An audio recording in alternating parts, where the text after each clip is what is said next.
And today's event is with Miss Jo Ann Carr. But before we get to that, I just want to say a special thank you to the Wisconsin Veterans Museum Foundation for their continued support in providing these free events that we are able to put out there. The museum is going to be opening up very soon to the public again, but we are still going to continue a lot of our events on the virtual platform simply because we've got a lot of audience members from all over the US and quite honestly from all over the world over the past year and a half, and we don't want to lose those audience members.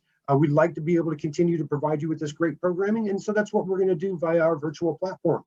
So once again, thank you to the Wisconsin Veterans Museum Foundation, and in particularly the generous funding that they're provided through Generac Power Systems. It's always fantastic to have a sponsor for these events, and so we're very fortunate to have Generac Power Systems on board for that. Today's book talk is featuring Jo Ann Carr. Jo Ann is former Director of Media, Education Resources, and Information Technology for the University of Wisconsin-Madison. She is also a historian, and this research project that she's going to be talking about today, Such Anxious Hours, Wisconsin Women's Voices from the Civil War, looks at the letters and diaries of 8 women that echo the ever-growing horrors of the Civil War conflict and reveal the stories of Wisconsin's home front from the family members' eyes as opposed to the soldiers' eyes. So with that in mind, I will stop speaking and I will let Jo Ann talk about her work. Jo Ann, thank you for joining us today.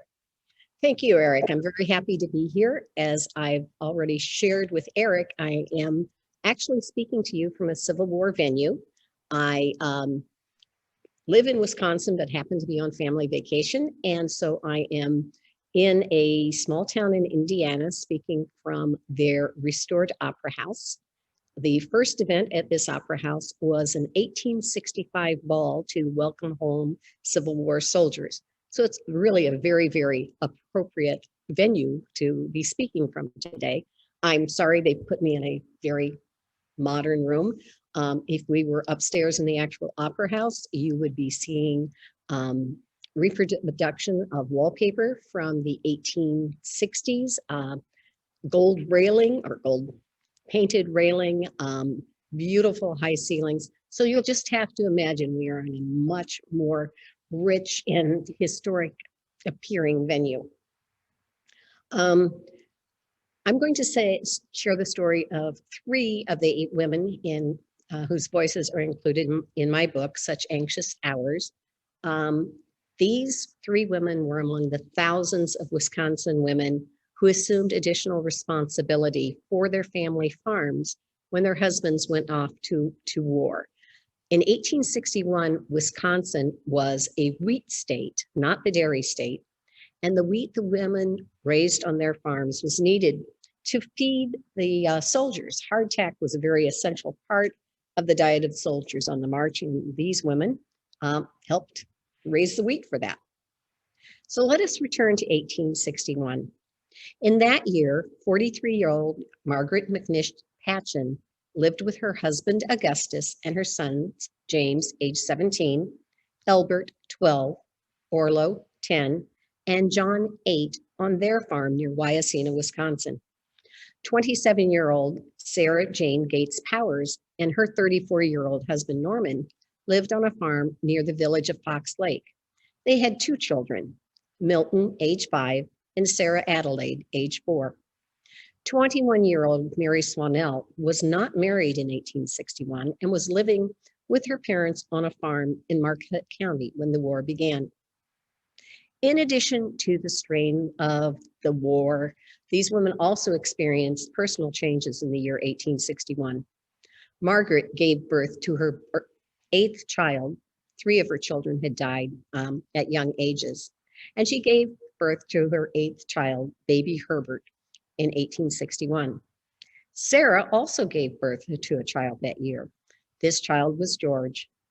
And Mary Swanell married Andrew Burwell after the war began, and Mary and Andrew moved to their own farm near Endeavor, Wisconsin, where their daughter, Lucy, was born in 1863. So these 3 intrepid women faced, during the Civil War, their husbands going off to the front, caring for newborn children, and taking responsibility for family farms. As you will hear later in this talk, Mary Burwell took an even greater responsibility and personal interest to help keeping the military fed and happy. Augustus Pageant, just a moment, I'm going to bring up his photo here if I can find the right file. Oops, where did Augustus go? All right, we're just going to wait on that. We'll skip that. I was going to show his photo. Augustus Pageant enlisted in September 1861, along with 15 other men from Wyoming. Augustus was much older than the typical Wisconsin Civil War recruits. He was 44 when he enlisted. And it is unlikely that Margaret ever saw Augustus in his uniform, for men were often sent directly from enlistment to training camp. In many of the letters I wrote, the women would actually write, "I didn't realize you would be leaving that day. What do I need to send you?" And be very, very concerned that their husbands had suddenly gone off to war, when the wives thought they were just going to go to the local community, enlist, and then leave later. But Augustus went directly to training camp, and there he did have his photo taken. Photographers had a thriving business at training camps because families were so anxious to have images of their soldiers. At this point, I do want to pause for a moment to discuss the lack of letters from Margaret from the time that Augustus enlisted in 1861 until March 1st, 1863. There are no letters for the first 18 months or so of Augustus's enlistment. You can find lots and lots of letters from men that were written during the Civil War. In fact, the reason I got into this project is I went to a program at a local library where the authors of 4 books that detailed Civil War letters from men, from soldiers at the front, were speaking. And at the end of the program, I went up to one of the speakers and I said, "But what about the women?" And he goes, "That's an interesting idea. Maybe I'll write a book on that." I said, No, it's my idea. Maybe we'll write a book on that. He later decided he was too busy to write a book. And even though it had been over 40 years since I had done historical research, I was interested enough in this topic to begin looking for the letters of Wisconsin women. But anyway, so the letters written home by men were lovingly preserved. Men served in the same regiment as their neighbors, and the letters from one soldier in a community were often of interest to the entire community. In fact, over 10,000 letters from Civil War soldiers were published in Wisconsin newspapers during the Civil War. These letters were clipped and placed in scrapbooks by Edwin Quiner and his family. His daughter Emily is one of the other women whose writings appear in my book. And those scrapbooks have been digitized and are available online from the Wisconsin Historical Society. Unfortunately, the letters of Wisconsin women from the Civil War are not as easily available. I reviewed almost 3,000 archival records for Wisconsin Civil War letters and was able to identify only about 30 collections that had letters from Wisconsin women. And even at that, it took a lot of searching because most of these collections were listed under the name of the soldier or of a male member of the family or of the family itself. So I needed to read the detailed contents records for these archives in order to know if there were letters from women. There are many reasons for the lack of letters from women.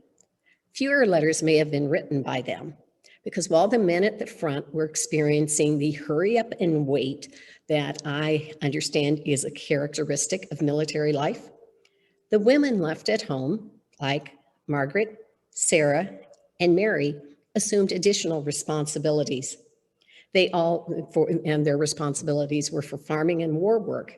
They already were dealing with childcare, housekeeping, laundry and sewing, and food preservation and preparation. Margaret complained about this increased workload in one of her letters to Augustus. Many of the letters which were written never reached their intended destination. When trains and steamboats headed south, priority was given to soldiers, guns, ammunition, and medical supplies. So bags of letters were left at train depots and dockside if there was no room on the train or steamship. Those letters that were sent south often didn't meet their intended recipients as armies moved from place to place. And those very welcome letters, which soldiers were lucky enough to receive, were often intentionally destroyed. Soldiers preparing to march into battle would sit around the campfire the evening before their march, quietly rereading their precious missives from home before tossing them into the fire. These letters from home often included private thoughts and concerns that soldiers wanted to protect from the eyes of the enemy. Margaret's letters are held by the Wisconsin Veterans Museum archives, and they begin in March 1863.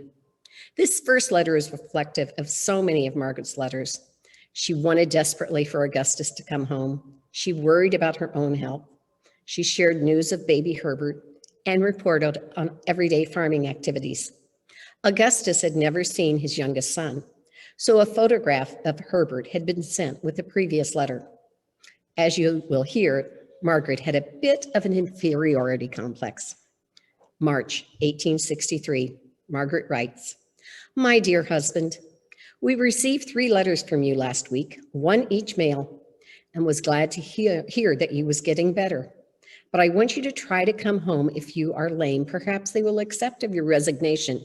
Do try it, for your boys need so much, and I am so unwell all the time that they are running right over me, and it is growing worse all the time. Yours of the 11 found me on the bed, very sick, not able to read it for 2 days. I am very glad that you got Herbert's picture. It looks like him, but I wish that mine had been rubbed off. As you don't appear to like the looks of it, baby wouldn't sit still long enough, don't look smiling much of the time. Yet I think that I am not cross, at least I do not feel so, but I feel so lonesome so much as if it wasn't any longer loved by the father of my children." Margaret was the queen of run-on sentences. That was a single sentence. She then continues, "Oh, it is hard to think that I hadn't influence enough over you to keep you at home. But may God keep you, my much-loved husband, from all dangers and permit you to soon come to me so that I can see you and hear you talk and pray, for I miss you so much. Forgive me if I write too plain, for I don't wish to hurt your feelings, and I do so wish that you would come home." In her next letter, Margaret's love for Augustus and her family shines through, as well as her concerns about her abilities in writing. Let me see if I remembered to bring up that image. One moment, please. Oops, somehow I'm not getting, whoops, here we go. Nope, I will have a few images in a moment. All right. Wyacina, May 24th, 1863. "It is such hard work for me to write. You know that I would not try to write to anyone else." Margaret continued her letter on Monday evening and discussed her decisions regarding farming. Margaret and Augustus had been married for quite a long time, and they seemed to see farming as a partnership, as Margaret often made decisions without consulting Augustus. Many women were expected to consult their husbands who were at the front, or another male was appointed to make their financial and farming decisions for them while the husband was away. But Margaret reports, "James has been to Partyville with wheat today. I am going to let Uncle Jonathan have the money to pay for a colt. I will let him have $66 and Kurt is to send the money to pay me or to pay you there, just as you think best. You never told me whether you paid Kurt that $10 that you sent to me last summer or not. If you have not, straighten it now. Don't owe anybody, for I should feel quite comfortable now we are out of debt."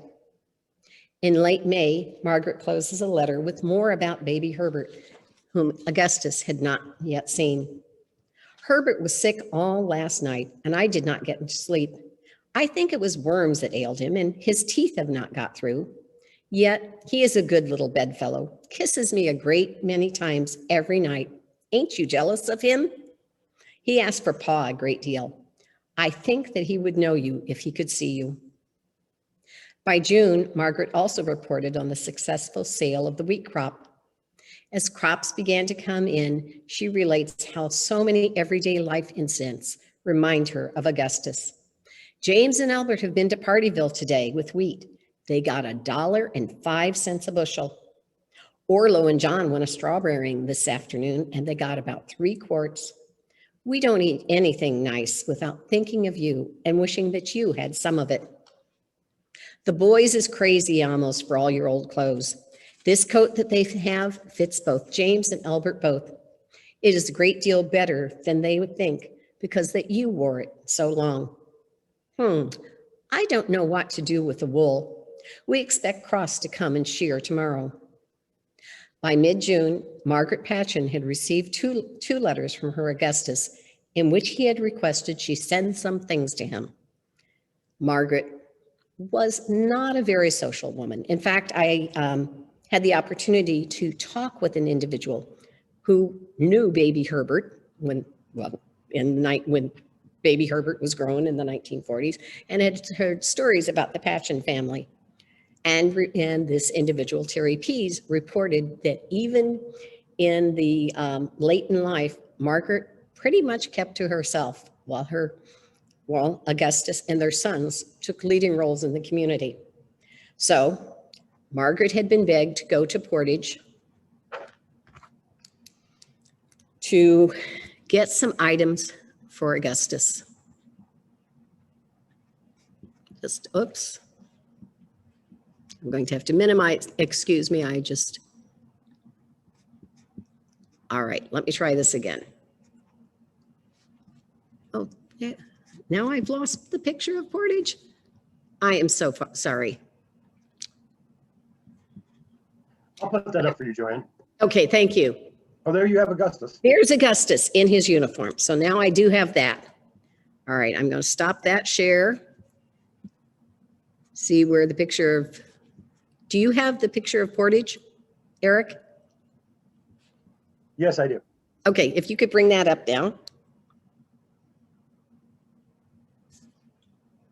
Hi, Kara. There are some good things about technology, but this is not a technology that I have used a great deal. So there's Portage. Okay. Eric, are you sharing it?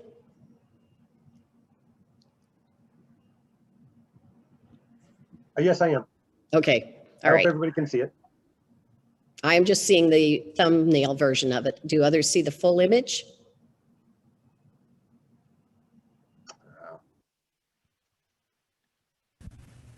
No, just the thumbnails.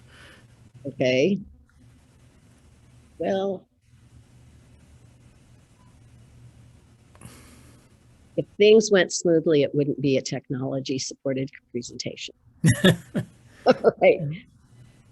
All right, Eric, if you could bring that up, or I will try to do so, find it again.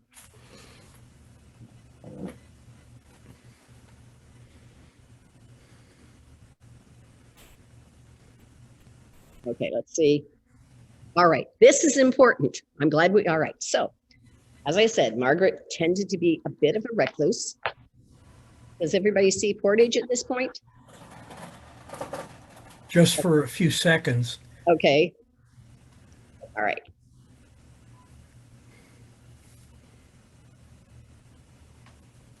We'll try once again. There's Portage. So, Augustus had asked twice in his letters for Margaret to go into Portage to see a doctor. And this doctor was going to go to the front and could bring some items that Augustus desperately needed. So Margaret writes to Augustus, I have been very unwell for a few weeks, and I thought at first that I couldn't go to Portage to see that doctor. But after a hearty cry over it, I plucked up courage and went. And this is the city of Portage in 1863. This is the city that so intimidated Margaret by its size that she was incredibly hesitant to go there. One of the in-person presentations that I've done on this book, I actually did in Portage. And when I brought this image up at that event, the members said, stop. That's the church that's right outside our window. And so we all were able to see this church that's in the photograph, but just by turning around and looking out the window. And I thought it was wonderful that I was basically standing right where the house in the foreground is when I was doing the presentation, and didn't realize it until members of the audience let me know. That's one of the times I really felt connected with the women in my book. And that's been one of the most fun parts of writing this book. All right, we can take that down, we think. Let's see if we're as smooth, bring it down as smoothly as bringing it up. All right.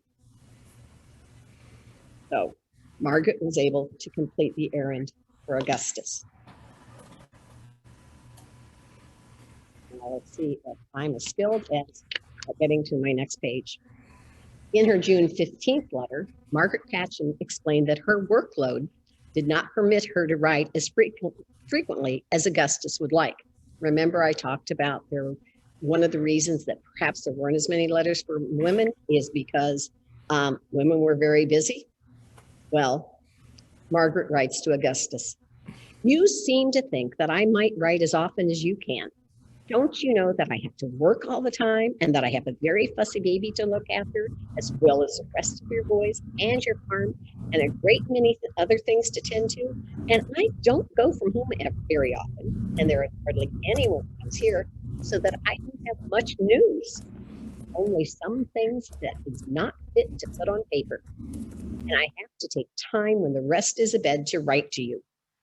Margaret was not hesitant about sharing her feelings with Augustus. By the end of June, Margaret shares more news about their boys. She also alludes to the prosperity they were experiencing. James and Albert has gone to church today. Orlo and John has just brought in currants for dinner. They are getting quite ripe. Herbert is sitting in the door playing with the whip. I think that he is smart enough to suit you or anyone else that loves babies. I wish that I could send you some currants. We have such a bunch of them. I have preserved some strawberries for you, and I shall try to keep them for you. When do you think that we had better sell the wool? It is bringing a pretty good price, but I don't know but it will be higher, and I don't know what to do with the money. I have all that package that you sent home and nearly 50 besides that in the house. And I think that it is hardly right to let it sit idle when we have paid interest so long. But I have had such high hopes that you would come home and fix up the things here, and I haven't had any good chance to let it. Money is plentier than it used to be, I guess. Many of the letters that were written to the front in mid-July reported on the Union victories at Vicksburg and Gettysburg. However, Margaret's focus was on the rumored reports of a skirmish in which the 10th Regiment was one of 4 involved from Wisconsin, and in which 89 members of those regiments were killed, wounded, or missing. This may have referenced action around Tullahoma, Tennessee in late June. I am feeling so anxious about you that I can't think of much. It is so long since we heard from you. The 23rd of last month was the date of your last. Oh, for one line to say that you live and are well. The suspense is terrible. Dear Augustus, it is dark, and the children is all asleep but James. He has heard a rumor there was 4 Wisconsin regiments in a skirmish, and that the 10th was one of them, and that there was 89 killed, wounded, and missing out of the 4. Oh, what is it? Is there any truth to it? And where are you, my husband? The promises are strong in my mind. I still seem to hear you say, God's protecting care is over me, and I am not hurt.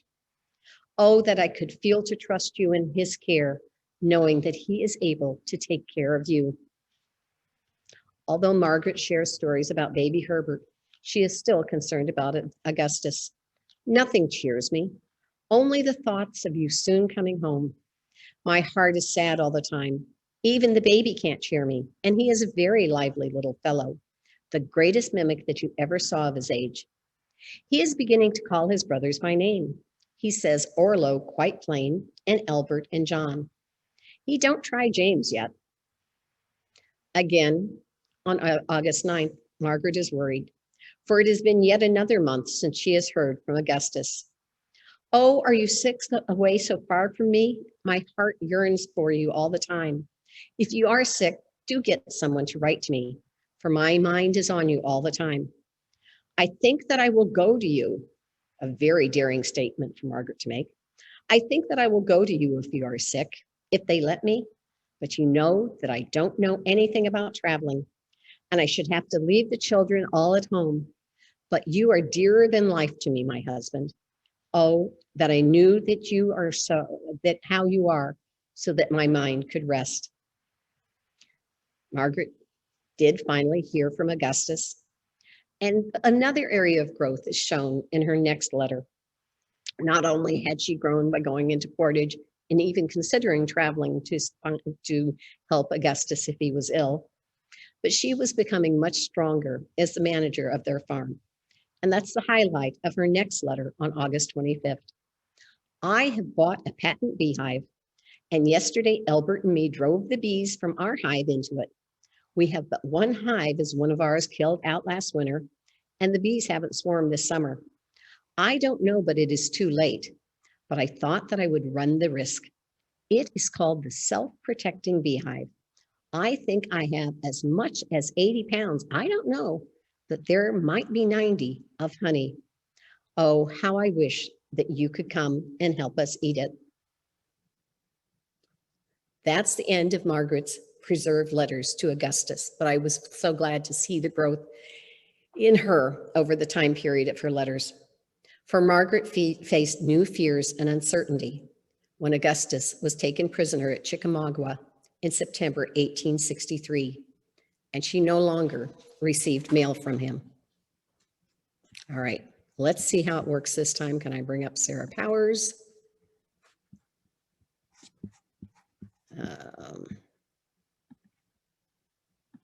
Okay.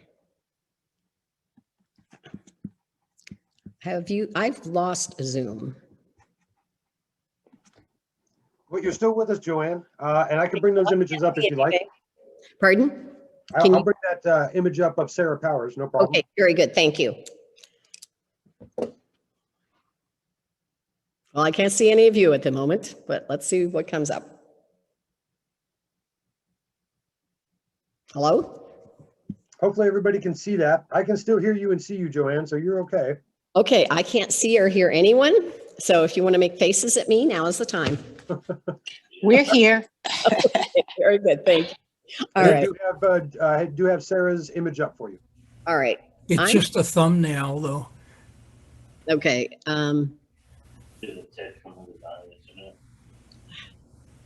not sure what to do at this point. My Zoom has disappeared. Well, if you just want to keep going, Joanne, with your I'll presentation. just keep going. That'd be great. So the next woman is Sarah Jane Howard.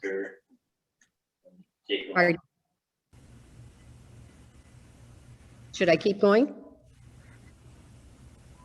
Should I keep? Absolutely. Okay. Sarah Jane Gates Powers. Letters to her husband, Norman, overlap the time period of Margaret's letters. Norman Powers served from August 1862 to July 1863. When Norman enlisted, Sarah and their 3 children moved from their farm in Fox Lake to Fond du Lac to live with Sarah's parents. Despite the 30-mile distance between these 2 homes, Sarah continued to take responsibility for their farm. Sarah Powers' first preserved letter is from June 18, 1863, and Sarah had also experienced a great deal of anxiety. For she had heard that her Norman had been wounded at the Battle of Port Gibson on May the 1st, and reports from their neighbors in Fox Lake.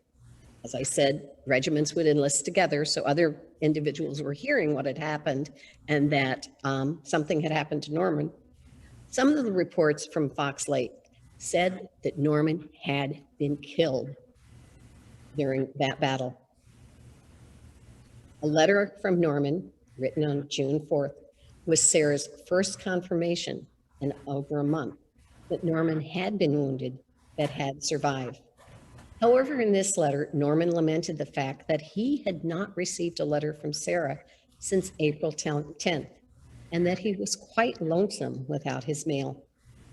Sarah immediately wrote to Norman, detailed all the letters she had written, and reported on the status of other soldiers from Fox Lake. On June 21st, Sarah again wrote to Norman, glad to hear that your wound was so slight and that it is healing up. So hope that it will not be long before your fingers are restored to being limber.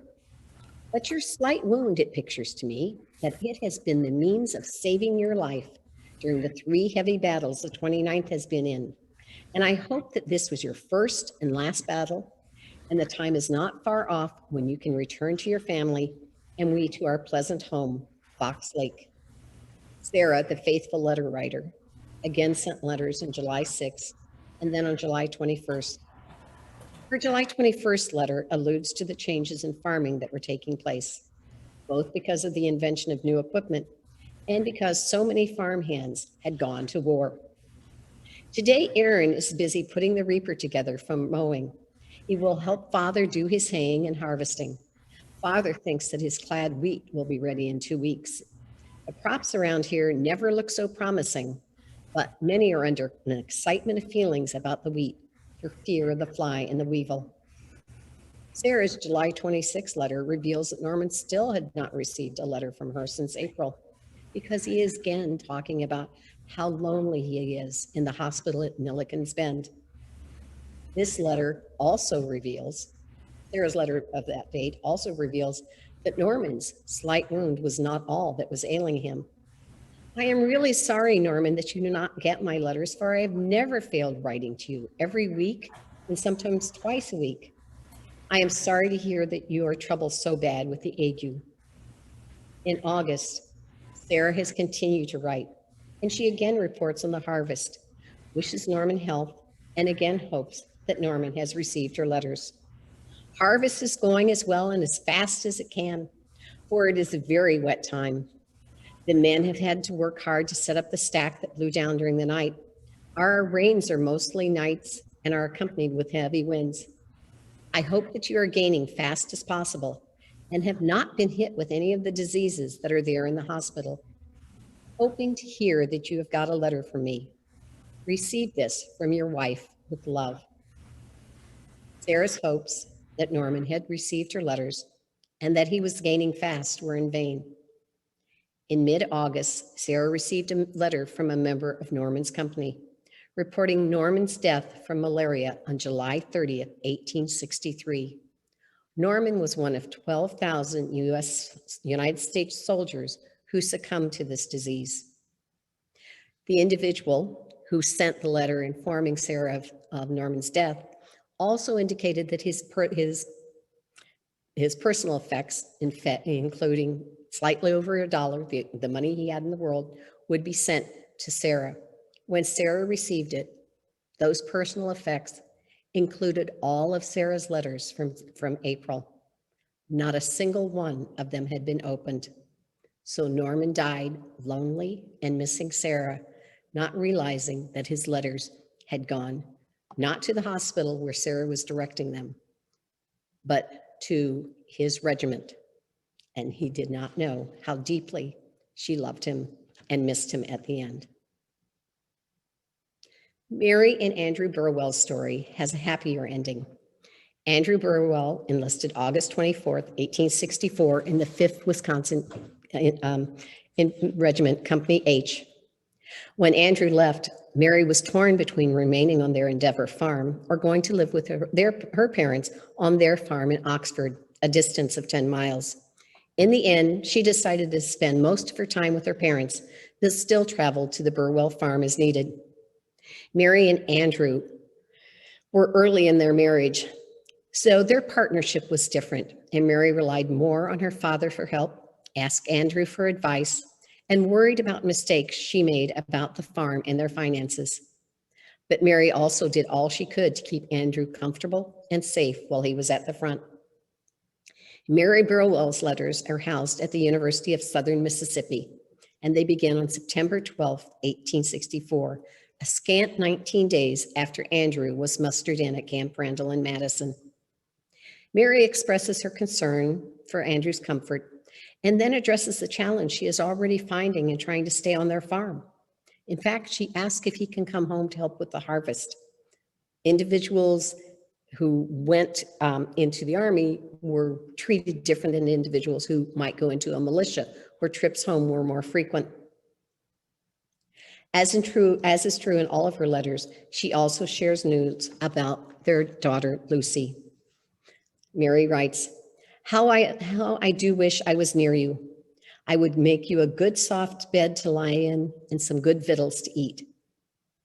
She then reports on the progress of their farm.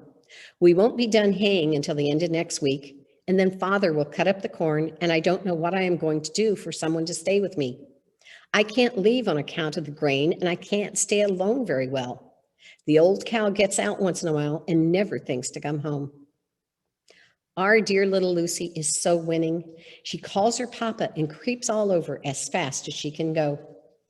On September 20th, Mary is in Packwaukee and is worried that she has made a mistake when she took the grain to the grist mill and seeks Andrew's advice.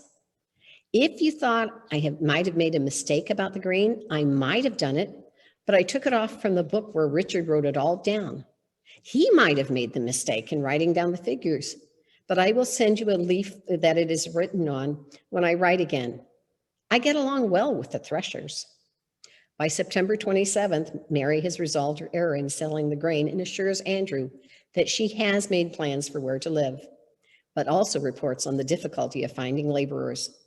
I've sold my hog and got $18 for him. I have found out the mistake I made in the amount of grain. I took the $1.06 for the bushel instead of what it is. Don't worry about me not going to live with Mother. I'm going to go up there just as soon as I set everything straight. I am at home until Father gets his buckwheat cut. The poor man, I do pity him so, for he can't get a day's help from anyone.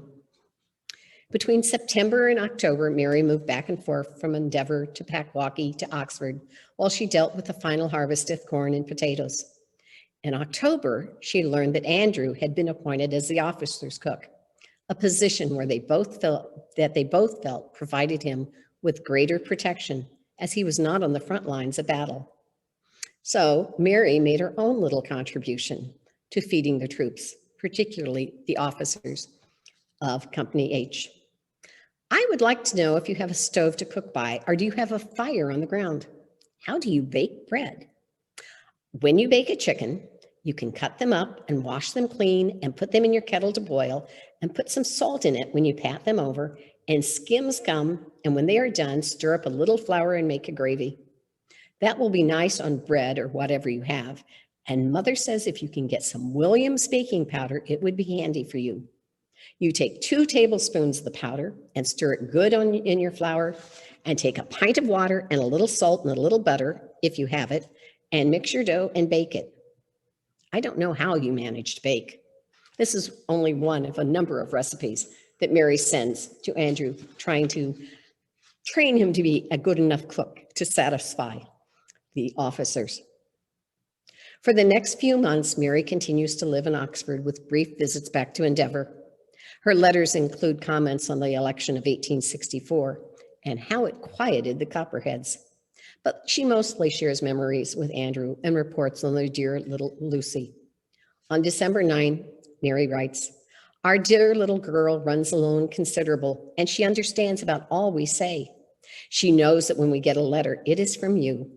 We have told her that is Papa's letter so many times that she can say Papa and is pleased as we are to see one come. She can't wait until we read it. She is in such a hurry to have it, but I can't let her have them for long, for she would destroy them. I save every one so we can have them to read when you get back. As 1865 began, much of the nation hoped that the war would end soon, but Mary's worries about Andrew increased. He had lost his position as cook. I don't think it was due to Mary's recipes, and was now in greater danger. Tell me if your living is as good as it was when you was cook. Don't you tell me not to worry now, because I do. Now I suppose if the regiment is called out, you will have to go with them. She also discussed the continuing challenge of finding anybody to help. You spoke about $1 a cord being too much for cutting wood. They don't do the least thing for nothing. When I moved the last load of my things here, I had to pay 10 cents to get a man to help unload. They all think the women are alone, and what they can't do for themselves, they have to pay dearly for. Lucy continued to be a source of joy to both Mary and Andrew. I told her Papa had gone away off, and she went into my bedroom, pointed to a box that had your likeness in it, and said, "Papa," 2 or 3 times. I took one of your likenesses out and gave it to her, and she was so pleased with it, she kissed it and wanted Mother and I to kiss it too. Mary's worry increased when she heard of the great battle at Petersburg, and in her loving spirit included this poem in her letter to Andrew. Eric, I can't share. Can you share the poem? It didn't come through in the email earlier, so unfortunately I can't say And that. I'll just read it to you. So this is one of a number of poems that I believe are originals that Mary enclosed in her letters. I found no references to these poems in anything else I read. So Mary writes, "I miss you so in our cottage home when the daylight cares are over, as I sit and watch the stars come out where we often sat before. And I listen in vain for thy welcome step. How I long to hear it once more."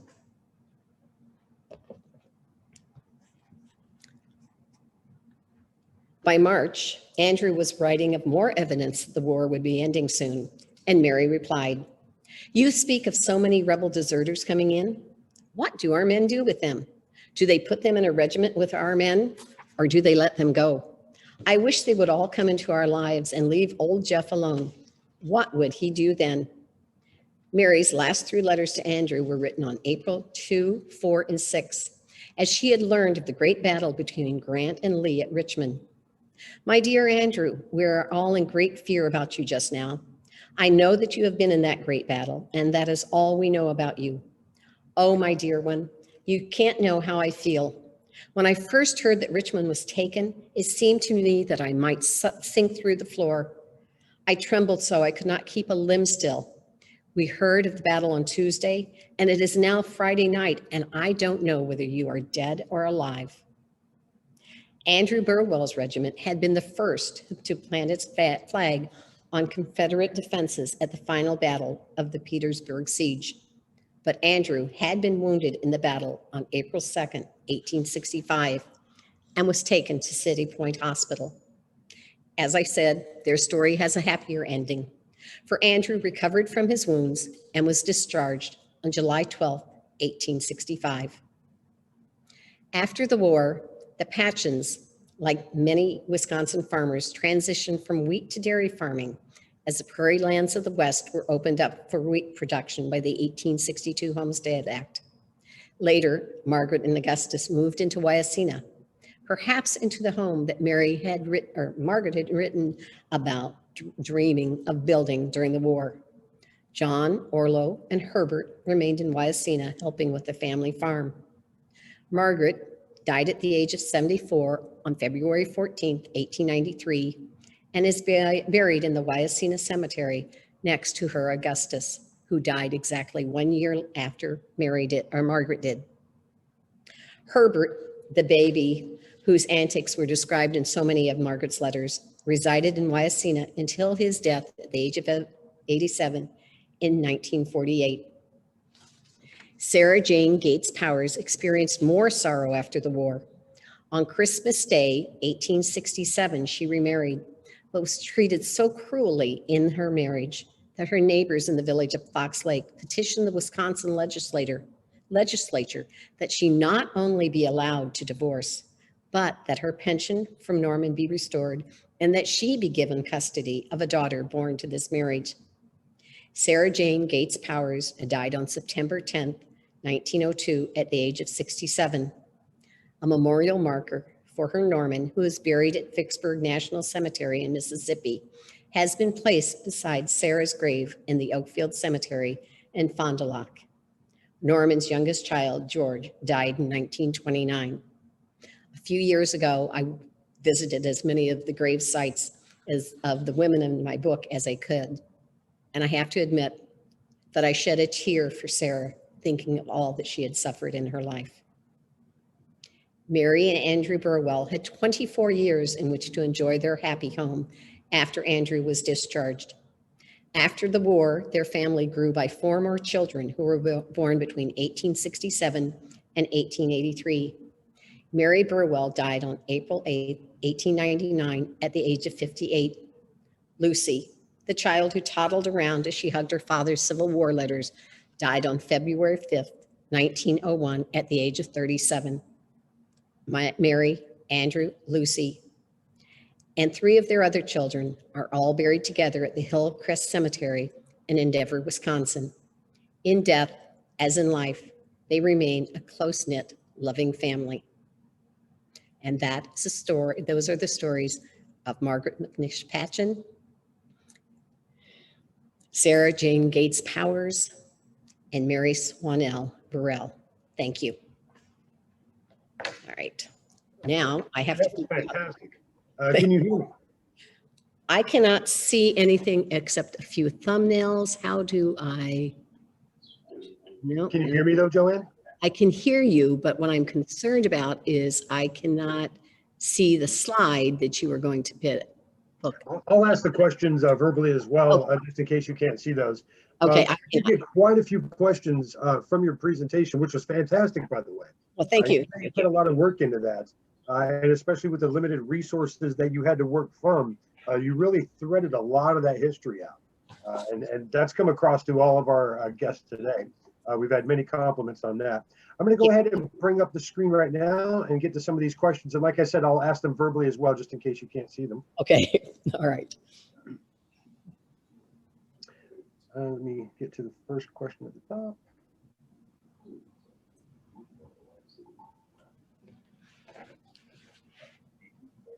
So the first question comes from one of our guests, and they were wondering, did you find that illiteracy was a problem among women during this period? Actually, that's an interesting part of Wisconsin's history. I don't have the exact figure, and I knew it at one time, but Wisconsin women actually had a higher rate of literacy than was true for women in other states. And I think part of that was the fact that Wisconsin has actually funded public schools from the time of, what was it, the Second Constitution, whereas other schools, I'm thinking of Indiana, where I've done a little research on Civil War women, other schools did not start funding public education at all until like the late 1850s, or even until after the Civil War. So that really brings a richness, because I was able to find a greater diversity of letters from Wisconsin women because of the higher rate of literacy. Unfortunately, I did not find any letters from Native American women, or any letters from women who were African American, and that is probably due both to population rates and to a difference in literacy levels in those groups. Yeah, I could totally imagine, but I'm surprised to hear that about the Wisconsin women having the higher literacy rate. Yes, as I said, I can't quote the statistic anymore, but that is one thing that I did see, and it's because we have a long history of funding public education in the state, and there are some who attribute it to the Scandinavian influence in this state, because that area, that region, has a long history of valuing literacy. Excellent, and yeah, that's a very good point. Next question: do you know which fronts Augustus served in? I could look that up. I know he was mostly in the Mississippi area, in Tennessee and around Memphis. I don't think he went into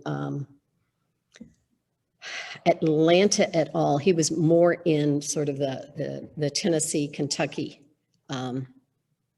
in Missouri area. Yeah, and our curator of history, who is also another encyclopedia of Civil War history, He tells me that Augustus served in the Western Theater, primarily in Perryville, Stones River, and Chickamauga. Thank you. Thank you. Thanks, Kevin. Kevin's a great source of information. Yes. What was the most difficult aspect during your research of this project? I think that the two most difficult things were finding the actual letters. One of the women in my book that I didn't talk about today, but I just feel so much for, is Rosabelle Augusta Arnold Sleeper, who began, when the war began, was 17 years old. And over the course of the war, she was married, and then her new husband almost immediately went to the front and was captured and imprisoned.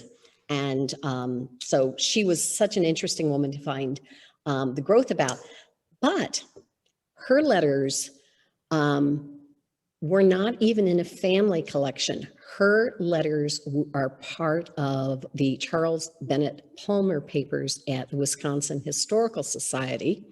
And Charles Bennett Palmer actually had a number of friends, female friends from Burrell, Wisconsin, that he corresponded with. So there were, I would say, 6 or 7 collections of women's letters that are only listed under Charles Bennett Palmer.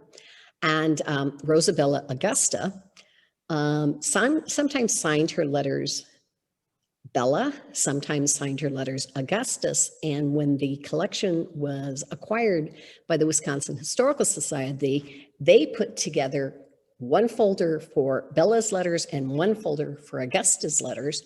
And it wasn't until I was reading through all of the letters that Charles had received and thought, wait a minute, this handwriting looks too much alike, the dates mesh, and I realized that those were all letters from a single individual. So actually finding the collections was difficult, getting, kind of solving that mystery of who really was the author of these letters was difficult. And then the other real challenge were the letters that have not been well preserved. Another individual in the book, Annie Cox Allen, her letters are at a Newberry Library in Chicago.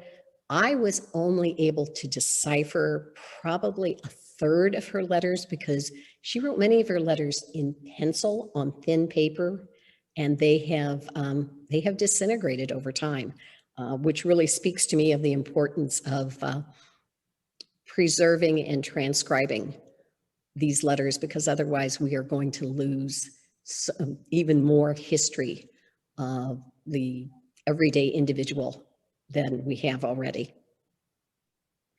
And just listening to you talk about that, I'm wondering how many, collections of letters or whatnot that still have remained undiscovered because of, maybe typographical errors in filing them or cataloging them, or just people not knowing, that they exist and they're still in a box somewhere.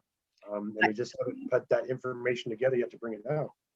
I agree. As I said, I found about 30 women's collections or individual letters and diaries of women from Wisconsin, but I am sure that is the tip of the iceberg. I know many, many letters were destroyed because there are people scholars who have written about the soldiers intentionally destroying the letters. But one of the individuals who spoke at that library program I went to a few years ago discovered the letters in somebody's attic. And those had not been published before that time period. There's also another individual that I was in correspondence with who has family letters, but is trying to slowly transcribe them herself and does not want to let go of them for anybody else to transcribe.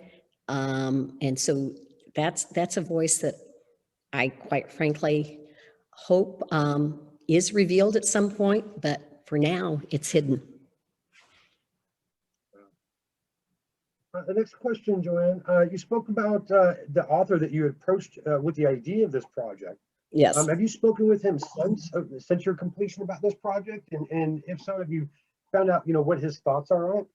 Well, I can read you his thoughts because he was one of my external readers before publication. It's John Zim from the Wisconsin Historical Society. And what he says is, this book is a gift, bringing us into the lives of several Wisconsin women. Their words describe everyday pleasantries and rend the heart by detailing the immense sacrifices and struggles back home. A welcome addition to Civil War literature. I haven't asked him if he wishes that he had the time to work with me, but I'm glad that we spent about a year emailing back and forth talking about the project before he decided that his other projects needed to take priority. I like the way you put it in the very beginning. This is my idea. Would you like to work with me on it? Yes. Okay. The next question, did you find any instances of home front families supporting each other beyond the sharing of information? I guess maybe like a precursor to what we would have today in the military is support groups and things of that nature? A lot of women, none of the three women I've talked about, but many other women would belong to soldiers' aid societies. And those soldiers' aid societies would also support individuals at home. There were a couple of women, Margaret Pageant, for example, did discuss one of their neighbors who was not receiving the stipend from the Army even after her husband had been killed because she did not have a marriage certificate. And not everybody got a marriage certificate in those days. And the fact that this woman had to try to find individuals that had been there when they got married, tried to figure out where that minister was so that there could be verification of the marriage in order to receive. So there were those kinds of events. There were also other women whose letters I read who would sponsor or go to dinners or dances or other sorts of fundraising events to raise money for local families. That's and there, without the sources of technology that we have nowadays. Right. There's one other pair pair of women in my book I probably should mention in that regard, and those are the sisters. My brain just froze here. Susan Brown and Ann Waldow. And Anne was the younger sister, and she went to live with her sister Susan and her family during the war when Morris Waldow, Anne's husband, went off to war. So that's where the source of support for that family, for Anne and her daughter, came from, by just moving in with her sister and her family. Next question, Joanne. What was the average time do you know what the average time was that these soldiers and families had to wait for mail? Today I could send something and have it arrive in California in a couple of days. I'm sure that wasn't the case in the 1860s. No, it really varied greatly. Sometimes they would receive mail within a week to 10 days, and sometimes they would never receive it. So another convention that a number of people adopted was numbering their letters. And this is particularly true of the letters between Belle Sleeper and Charles Bennett Palmer. They numbered their letters and would often comment, well, I finally received letter number 6 today, so I will reply to that, as well as number 12, which I also received today. So it really varied a great deal. It's kind of surprising that they would sometimes receive a letter within a week, considering how far the letters had to travel and how rudimentary transportation was at that time. But I believe Civil War soldiers were writing about 50,000 letters a day, which just is an incredible volume of letters for the military to be getting to their recipients as quickly as they did. And kind of on the note of letters and waiting for mail, did you find any correspondence that were written in any other languages, maybe German or Scandinavian or something like that? No, I did not. All in And, English, huh? pardon? All in English? They were all in English. Now, that doesn't say the other letters don't exist somewhere, but I did not find any of those. What were some of your biggest impressions that you got by researching these letters?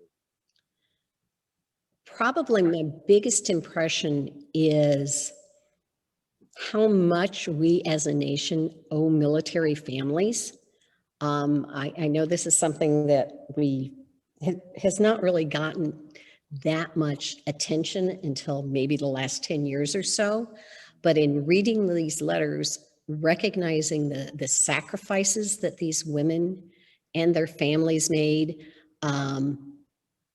and even, there was some support given from the government. The soldiers did try to send money home when they could, but pay was often very, very sporadic.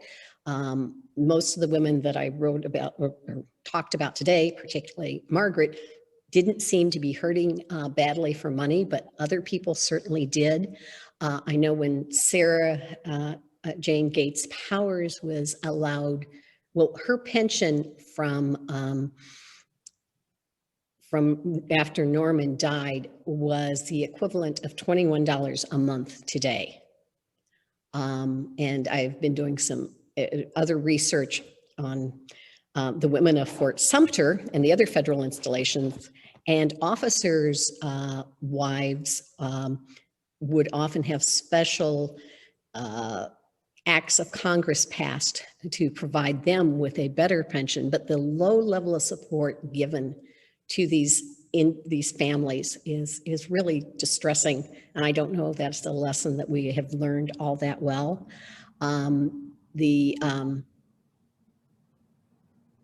Another surprise, and maybe it's because how dry history is often presented, is the level of flirtation that was included in some of these letters. Anne Waldow, for example, in one of her letters writes to her husband, Morris, "I would love to see you in your new uniform, but actually I would love to see you wearing nothing at all," which was a level of flirtation I wasn't expecting to see in a letter from 1862. But it was wonderful to learn those sorts of personal anecdotes and levels of closeness between these people from 160 years ago. Love notes are love notes, Yeah. and especially when your soldiers off at war, sometimes it's those little things that keep you going, and that's amazing to hear. Though that's fantastic. And Mary and Andrew Burwell, not all of their letters are preserved, because one of the things that Mary references in some of her letters are privates, which would be little notes that they would slip into the letters, particularly Andrew. So Mary would know that there was something she couldn't share with other family members. And she actually reports in one of her letters that Lucy got mad at her one day, this little toddler, and told Mary she couldn't get any more privates if she didn't let Lucy have an apple. So kids are kids. Well, thank you so much for joining us today, Joanne. We really appreciate all the work that you've done and sharing all of it with us. I think I could speak for everybody else that's really a great outlook on a different aspect of the Civil War that you don't hear too often about. I mean, you're correct. It's always the soldier's tale. Yes. And we often forget the families that are left back at home. So hearing all that today was truly splendid, and it just opened up another window of ways to think about military history and those who support it. And you're right, it doesn't seem like maybe for the last 10 years that the role of the military family that's left behind is becoming more prominent and being shown what exactly is entailed in that. And it is a very difficult role to fulfill, and especially when you're in the 1860s and you have to run a farm as well as worry about your soldier off at war. That's got to be it's got to be terrible. But thank you so much for joining us today. We greatly appreciate it. I want to thank everybody for joining us today, all of our guests. We were great to have you. I hope you enjoyed the lecture. And please don't forget, as I'm wearing my U.S. Army tag here, don't forget today is the 246th birthday of the United States Army. Hoorah, go Army. And I hope everybody has a great day. And also don't forget it's Flag Day today too, folks. All right. Thank you all so very much. Thanks, no. Joanne. Thank you. Nice to see you. Thank you, Kara. Thank you. We have trivia night coming up tomorrow night if anybody is interested in our military trivia evenings. And please don't forget to go to wispetsmuseum.com and look for more of our upcoming events. We have a lot coming up this summer, so plenty to share with you. And we're looking forward to that. And on that note, I hope everybody has a great day. Thank you. All right. Bye-bye. Thank you.